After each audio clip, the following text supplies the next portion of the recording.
Hi, I'm Donna, and welcome back to my series of line dance steps. In this lesson, I'm going to teach you the coaster step.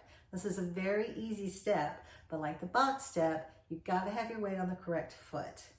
Now, when you're learning a new dance and the instructor yells out coaster step, you're going to be ready.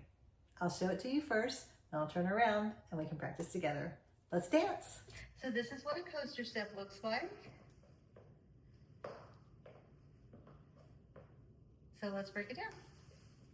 So we're going to start with our right foot, and all we're going to do is we're going to step back on our right, step back on our left, then forward right, and touch left. Now we're going to step back on our left, back on our right, forward left, and touch. And this is the count. 1 and 2 and 3 and 4. 1 and 2, 3 and 4. This is when I like to say the words because then you remember the step.